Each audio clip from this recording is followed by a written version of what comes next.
Saya mungkin cerita tentang hal-hal yang non sewu kadang-kadang mungkin apa namanya kita lakukan ya Pak, tapi sebenarnya itu non sewu kurang tepat. Pertama kaitannya kelahiran Pak, yang mau saya sampaikan, kelahiran normal itu terbaik Pak. Ya, kelahiran sing mboten usah ditarik, mboten usah dan sebagainya dimanipulasi itu terbaik. Jadi ketika ternak atau induk itu bisa melahirkan normal, biarkan melahirkan normal. Oke, biasanya nun sewu Pak, kan dhewek ora sabaran Pak. Nggih Pak nggih. Nah nggih, nembe keton sikile ningit tarik. Ngoten nggih. Nggih. Dan itu sebaiknya sudah mulai ditinggalkan Pak. Kenapa? Nah, saya cerita napa nih? Cerita alasannya. Pertama ngeten Pak. Birai ini mundur meleh. Kudune rong sasi setengah birai, rong sasi urung birai. Karena salah satunya tadi pertama. Yang kedua misalnya proses bernafasnya cempe. Ini kan butuh waktu Pak. Makanya biasanya saya bapak diperhatikan Pak. Bapak duduk cempe, mesti cempene kaya mati dhisik Pak. Anteng Pak ya. Anteng ngono. Beda nek cempe lahir dhewek Pak. Kadang-kadang muntup-muntup wis obah. Terus gantung niku penobah wis sudah mulai bernafas. Kenapa? Karena refleksnya berjalan memang seharusnya.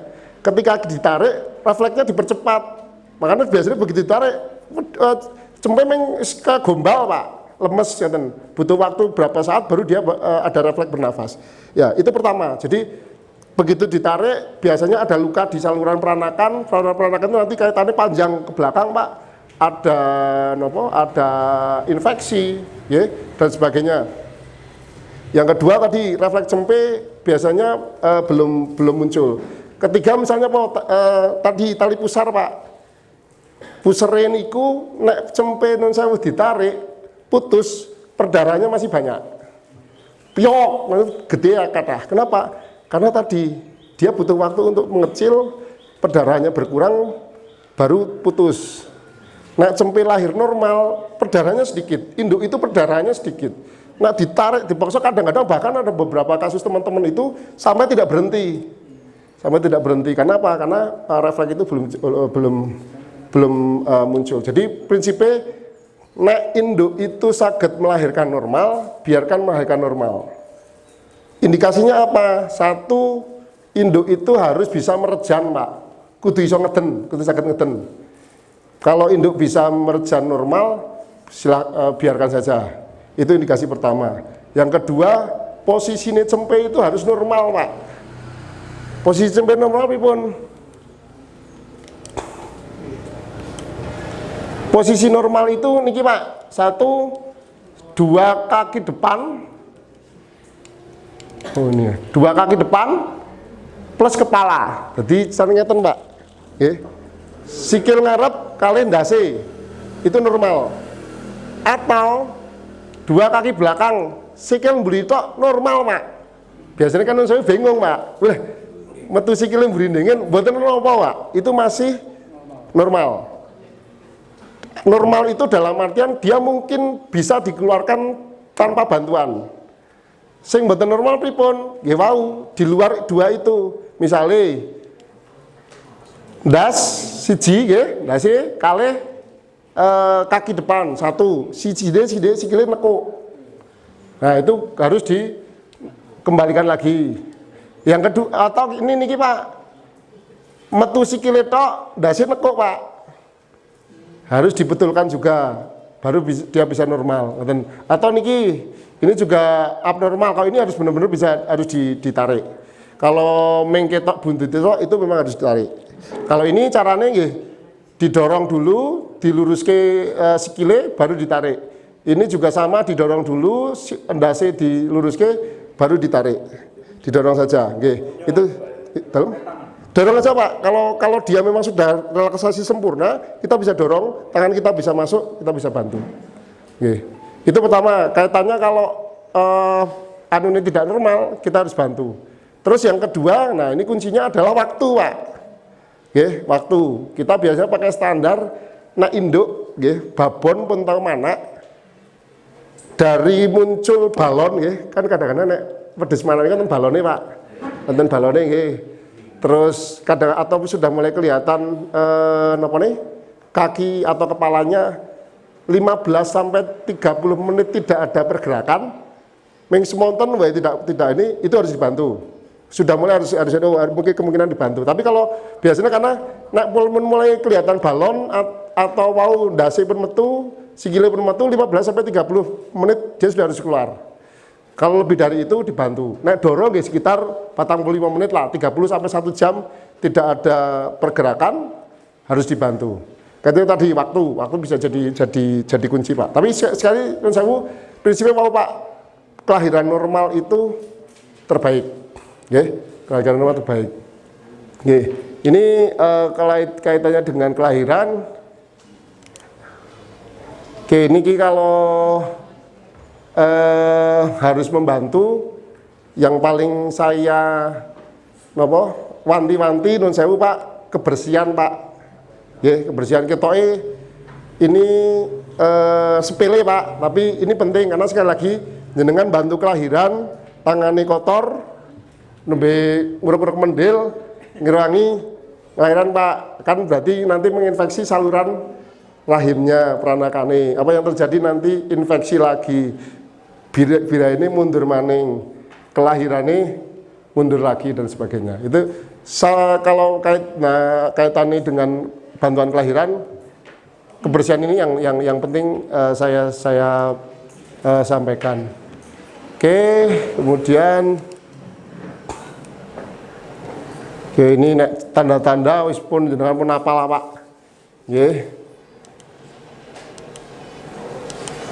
Ini flashing tadi. Nah, ini terkait yang selanjutnya adalah upgrading genetik Pak. Upgrading genetik. Tadi kita sudah bicara jumlah Pak. Jumlah. Yang kedua kaitannya dengan waktu sedikit sudah kita ulas. Jadi kaitannya dengan waktu adalah bagaimana kita nanti mengawinkan kembali sama memastikan tidak ada infeksi Pak.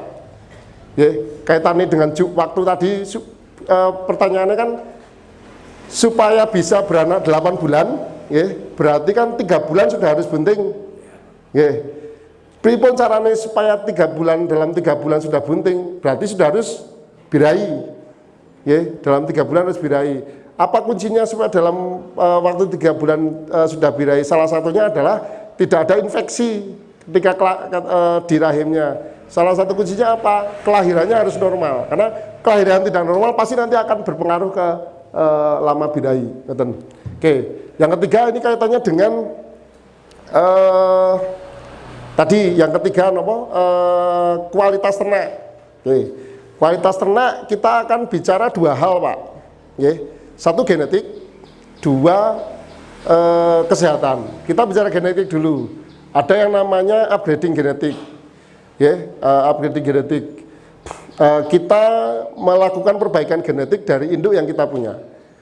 Ini berlaku di semua unit usaha peternakan Pak. Entah itu potong, entah itu perah, entah itu seni. Upgrading genetik itu terjadi.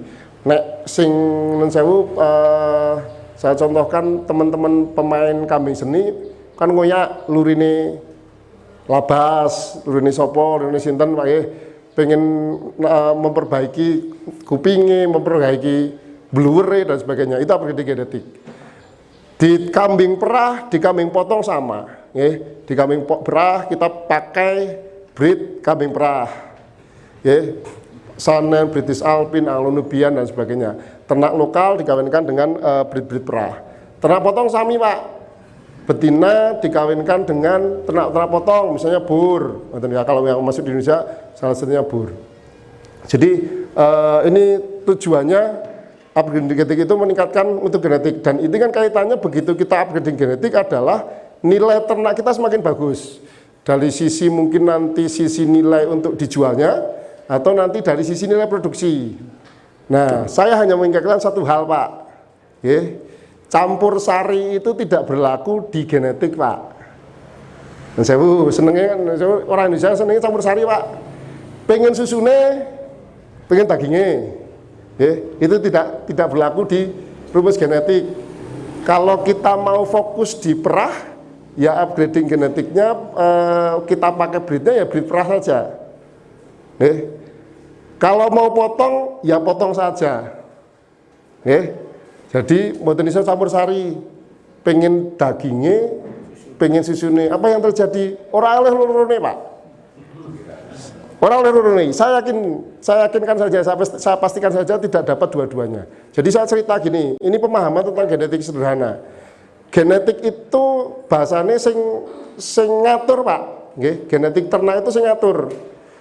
Mau intake pakan yang didapatkan, mau jadi susu atau mau jadi daging, itu sing ngatur genetik, Pak.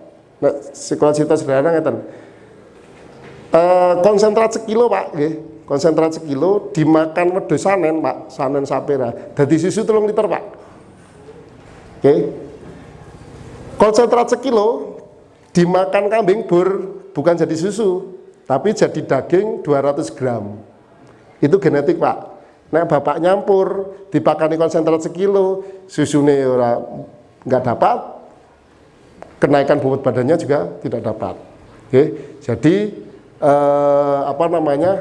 Saya sampaikan di sini kalau kaitannya dengan upgrading genetik, fokus di sesuaikan dengan fokus usaha kita. Mau ternak perah berarti ya perah, kita upgrading genetik dengan ternak perah. Mau potong ya berarti masuknya adalah ternak potong. Nah ini mengerucut lagi, Pak. Nah karena saya orang perah, saya cerita perah. Kita bicara secara bisnis. Saya akan menyampaikan breeding ternak perah itu hari ini adalah breeding yang paling menguntungkan, Pak. Alasannya apa? Alasannya kalau perah, Pak. Buatan, Pak. Jadi gini, kita matematis, Pak. Tata niaga, dodolane tata niaga ekonomi ternak di Indonesia itu menempatkan jantan itu di harga tertinggi, Pak. Saat ini kita takon mesti bener lah. Nun sewu, Pak, kagungan mendo. Manak wedok. Alhamdulillah seru apa lirih, Pak? Lirih, Pak. Metu lanang alhamdulillah seru apa lirih, Pak? Seru, Pak.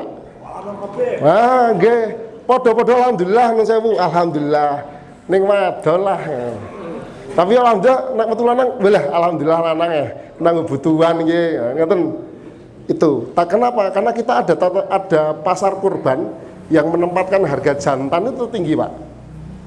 Kenapa wong nyatin kan wong bakul sate sih sebelah wedok, Pak. Sing murah, Pak.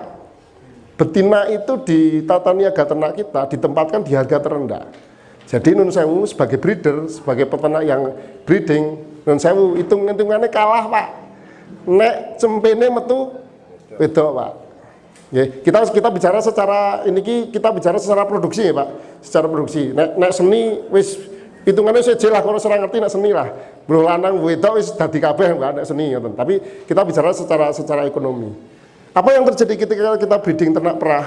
Breeding ternak perah itu membuat harga betina itu minimal sama dengan ternak jantan atau bahkan lebih tinggi dibanding ternak jantannya. Itu ternak perah, Pak.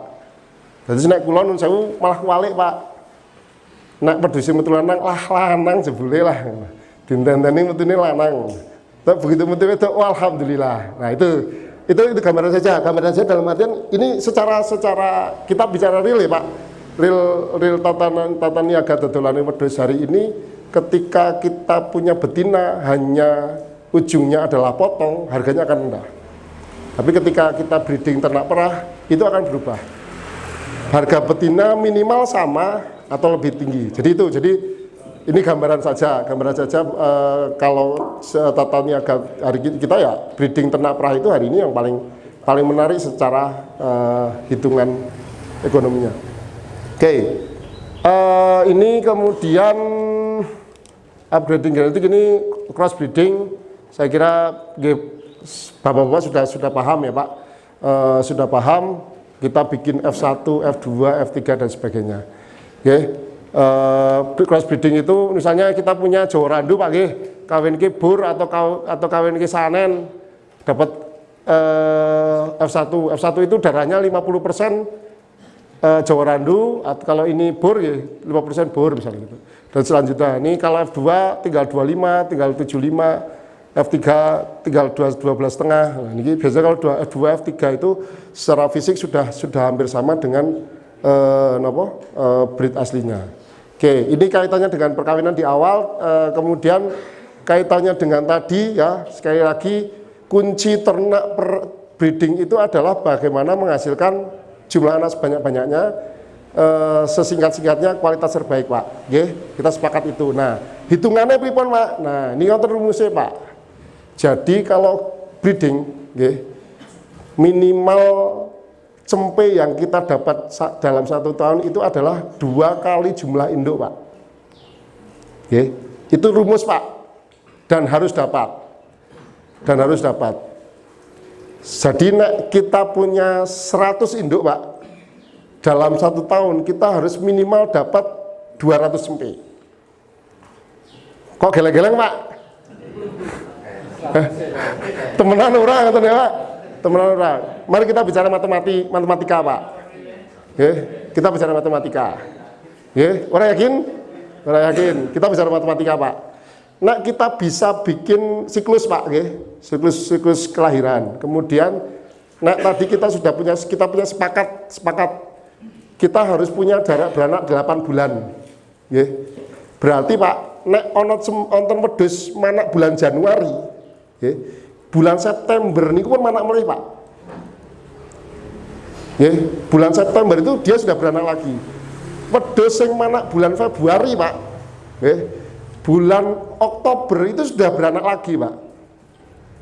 Sing manak bulan Maret, November wis manak melih, Pak. Dados, Pak, hitungane nek Bapak punya 100 induk, sing manak setahun niku wedhus 150, Pak. Karena ada setengah dari jumlah indukan yang beranak 2 kali dalam setahun. Itu sederhana seperti itu. Berarti kan duwe wedhus 100, Pak, manake wedhus 150. Ngoten nggih?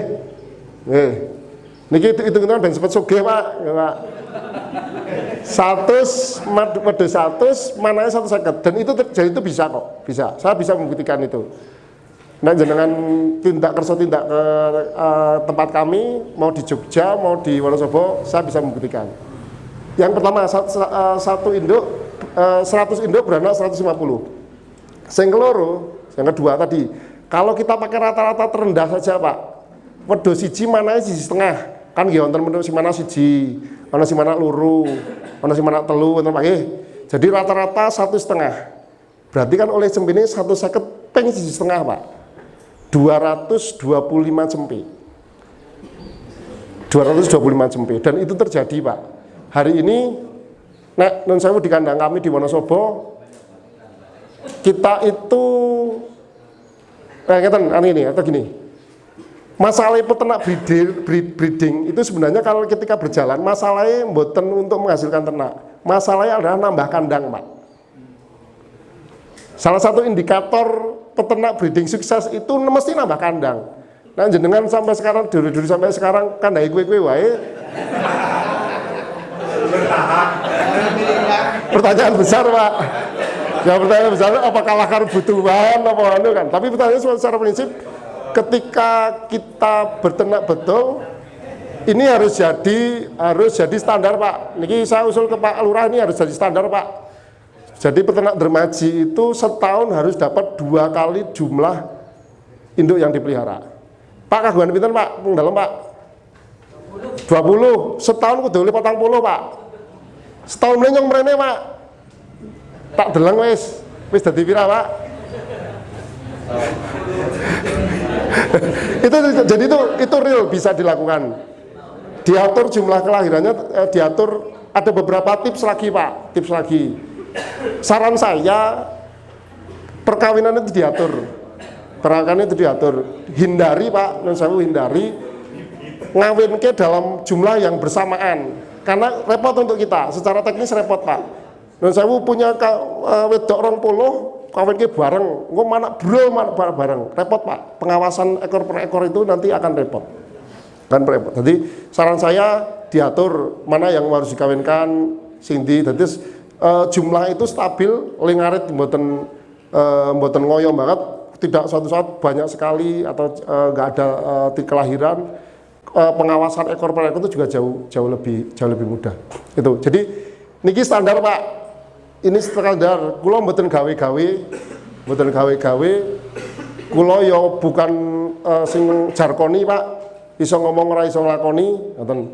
Saya melakukan itu dan saya sudah mendapatkan itu. 1 tahun itu kita harus dapat 2 kali jumlah induk Pak. Sepakat Pak? Sepakat. Kita buktikan setahun lagi Pak. Berarti Dermaji tahun depan sudah berapa Pak? 6, tadi berapa Pak? 4.000 ya? 4.000 berarti sudah 1.200 Pak. Sampai mendel mawon itu Pak. 1.200 Pak. Dan itu terjadi Pak. Dan itu terjadi. Ya urusannya cempene mlaku nang pasar ya urusannya siji Pak niku Pak. Ditung bener mboten saya ditung niku Pak. Nek cempene mlayu nang pasar bukan cempene pengen nang pasar ya Pak. Beli-beli dadi duit ya Pak. Oke, itu standar sekali lagi 1 tahun kita harus dapatkan cempe itu 2 kali jumlah induk. Hitung-hitungannya seperti itu. Oke, ada pertanyaan Pak? Betul? Bingung? Napa ora percaya? Temenan ora Dokter Adin ceritane ngoten.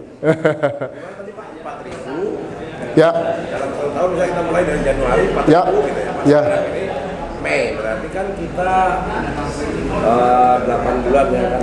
Jadi sebenarnya misalnya gini Pak, kalau 4.000 Pak, 4.000 ekor induk, misalnya kita bicara 4.000 ekor induk, kita bagi menjadi, kalau kita pakai 8 bulan Pak jarak beranak, kita bagi 4.000 itu jadi 8 grup Pak. 8 grup. Ya berarti kan ada 50 Pak. 50 sekali perkawinan dan kelahiran. Jadi ada induk yang dikawinkan bulan Januari 50 ekor, Februari 50 ekor, Maret 50 ekor dan seterusnya Pak. Nah, berarti kan 5 bulan berikutnya sudah beranak Pak. Nah, kita anggap misalnya 50 ekor induk lahir Januari, 50 ekor induk lahir bulan Februari dan seterusnya. Induk yang lahir di bulan Januari lahir di melahirkan di bulan Januari Pak. Berarti kan di bulan Maret sudah harus bunting lagi. Ya sudah kawin dan bunting lagi Pak. Berarti bulan Agustus dia sudah melahirkan lagi Pak. Ya 50 beranak, Agustus beranak lagi 100. Begitu seterusnya. Yang Februari 3 bulan setelahnya sudah bunting lagi, kemudian beranak lagi di bulan September dan seterusnya Pak. Oke, jadi kalau 4.000 kelahiran dalam 1 tahun itu berarti 6.000 Pak. 6.000 kalau jumlah anak rataannya adalah 1,5, 6.000 kali 1,5 Pak. Itu gambarnya seperti itu Pak. Jadi angka minimalnya kan harusnya ya sudah dihitung kematian dan sebagainya, kita dapat minimal 2 kali jumlah induk. Itu hitungannya seperti itu. Kalau tidak ada pertanyaan di sini, kita masuk yang lebih krusial lagi.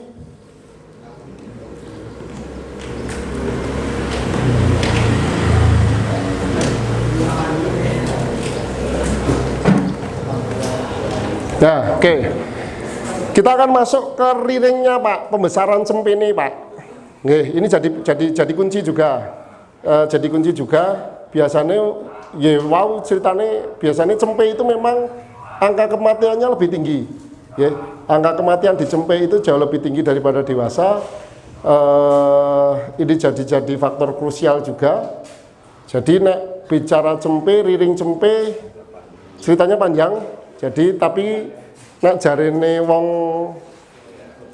kulon riko niki Pak, kuncinya pembesaran cempe itu ada di 8 minggu pertama Pak.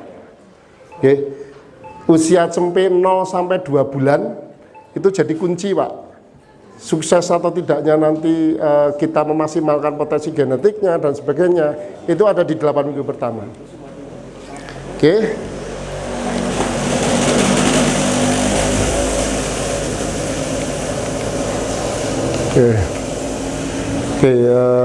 Jadi kalau bicara cempe kita punya 3 kata kunci Pak. 3 kata kunci. Kata kunci pertama itu kolostrum Pak. Kolostrum. Kolostrum itu peso ya Pak. Susu pertama nih induk yang kuning nih kok nggih pertama melahirkan itu namanya kolostrum. Ini kunci pertama. Kenapa kunci jadi kunci pertama? Karena cempe niku Pak lahir itu tanpa sistem kekebalan tubuh. Oke. Jadi nek corone negara mboten tentarane Pak. Nek diserang bakteri, diserang virus nggih pun langsung menyerah Pak. Karena tidak ada sistem pertahanan tubuh.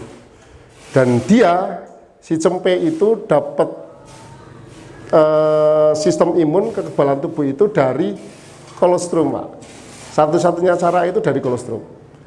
Itu jadi kata kunci pertama itu kolostrum. Nah, menariknya kolostrum itu pertama kita harus tahu kualitas kolostrumnya. Api napa mboten nggih. Kadang-kadang nun sewu kita tidak ngecek jebule kolostrum rusak karena mastitis. Oke, jadi yang diminum bukan kolostrum, tapi susu yang rusak karena mastitis misalnya. Yang kedua, waktu pemberian. Waktu pemberian itu menariknya adalah semakin tua umur cempe, dia semakin tidak bisa menyerap kolostrum, Pak. Terus semakin tua cempe ini pun bisa menyerap kolostrum. Dia hanya bisa menyerap kolostrum 24 jam, Pak. Terus nek kagungan kolostrum diberikan cempe sing usiane wis 2 sasi 3 sasi pun percuma asline, Pak. Percuma, mboten kanggo punan, mboten kanggo. Oke, yang ketiga volume pemberiannya harus minimal 10% buat badan. Jadi ini gambarannya Pak, cempe itu lahir tanpa kekebalan, terus dia dapat hanya kolostrum. Nah ini kualitas, intine kolostrum itu ngeten Pak, semakin kental, dia semakin bagus. Terus jadi standar kolostrum itu kudu kental Pak, pertama. Kedua warnanya kuning kemasan. Itu standar kolostrum. Kental kuning kemasan. Semakin kental sebenarnya semakin bagus. Oke, itu pertama. Kemudian itu standar kualitasnya. Kemudian waktu pemberian. Sekali lagi cempe itu bisa nyerap kolostrum hanya 24 jam Pak, sehari semalam. Setelahnya kolostrum itu belum bisa diserap Pak, sudah tidak bisa diserap. Dan terus setelah usia 24 jam cempe diberi kolostrum itu pun percuma karena sudah tidak bisa diserap.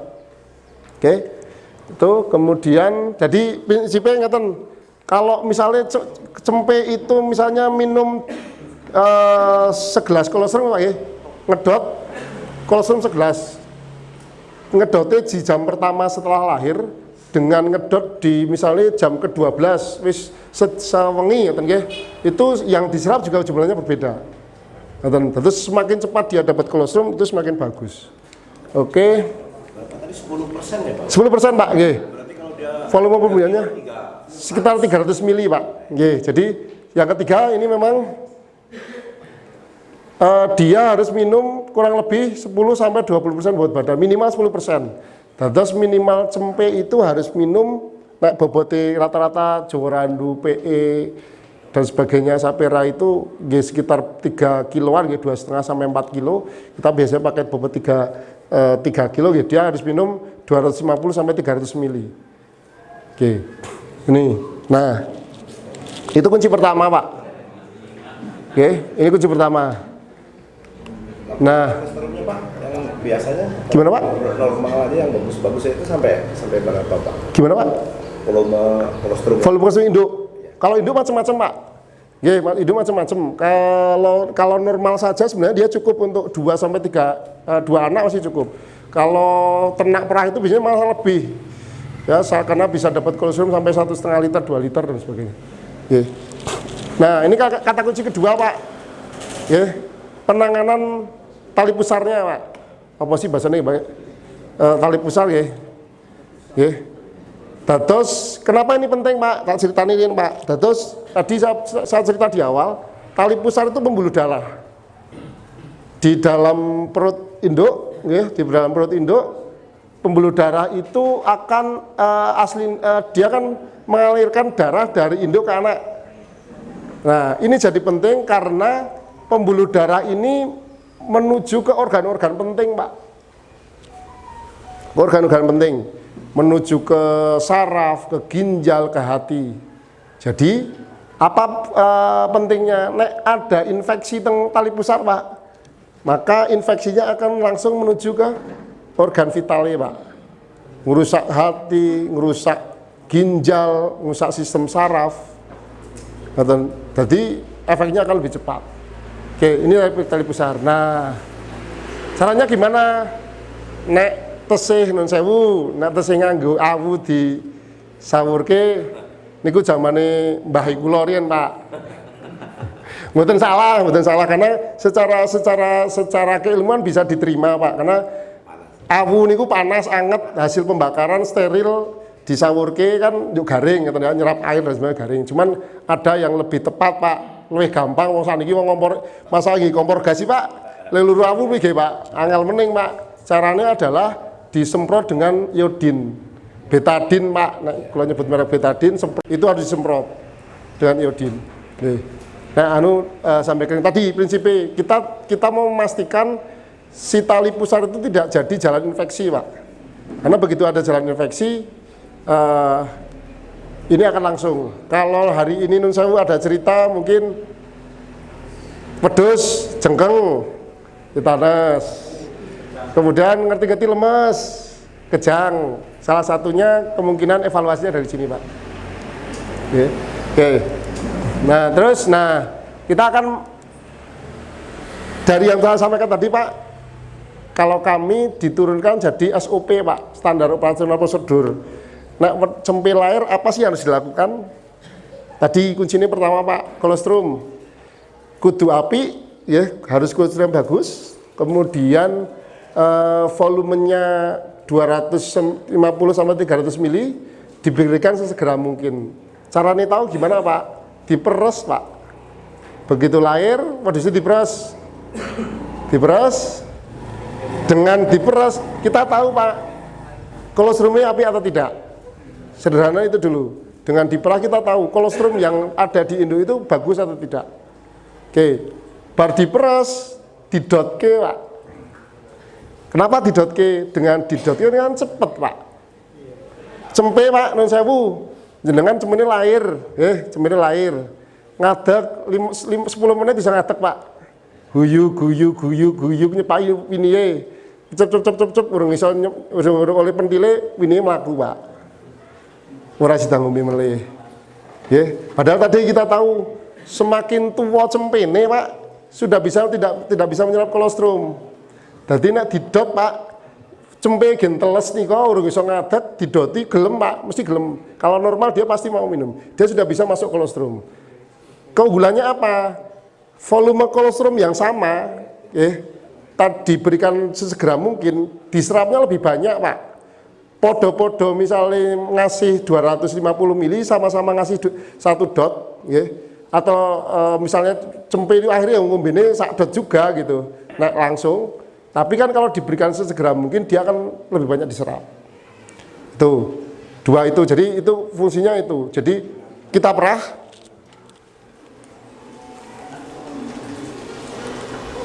Nah, oke. Jadi kita perah Pak, diperes. Iki mboten usah cerita apa anu sapira iso joran itu saged Pak.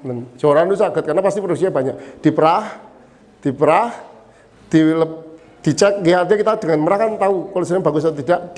Saya dihabiskan saja, terus dilebatake dot Pak, terus didotke.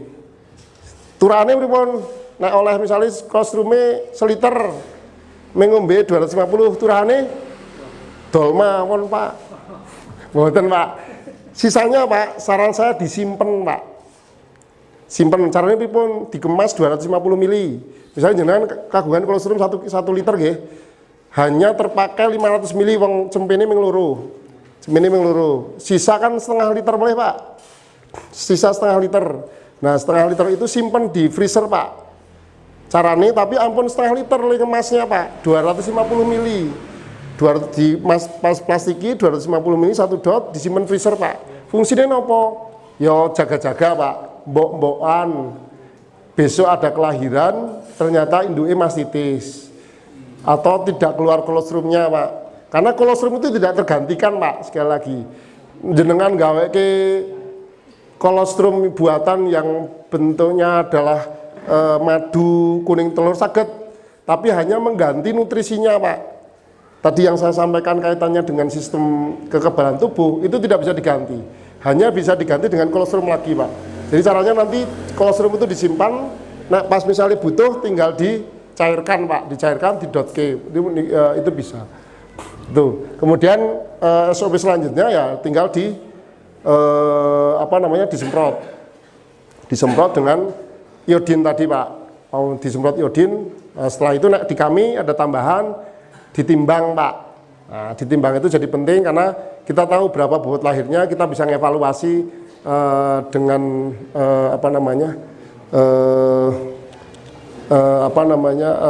sistem pemberian pakan kita dan sebagainya. Pak, kemudian saya sedikit baru ingat tadi kaitannya dengan ini loncat ke belakang Pak, loncat ke belakang. Kaitannya dengan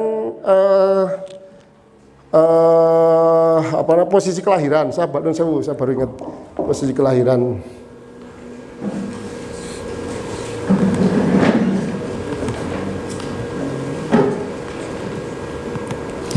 Oke, sebentar.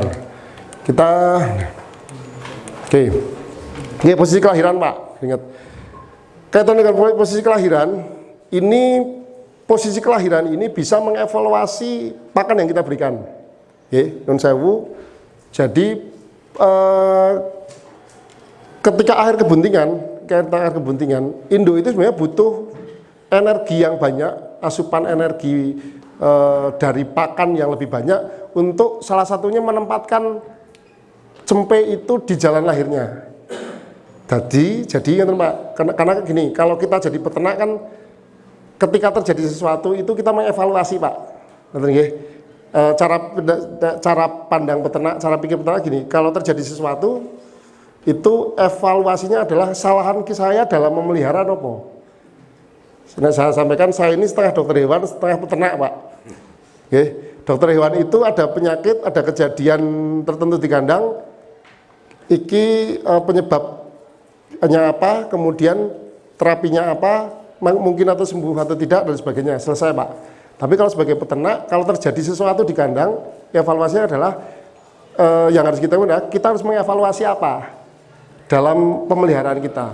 Nah, kalau terjadi banyak kelahiran yang tidak normal di kandang kita, salah satu yang dievaluasi adalah kecukupan energi di akhir kebuntingan Pak. Ya, di akhir kebuntingan.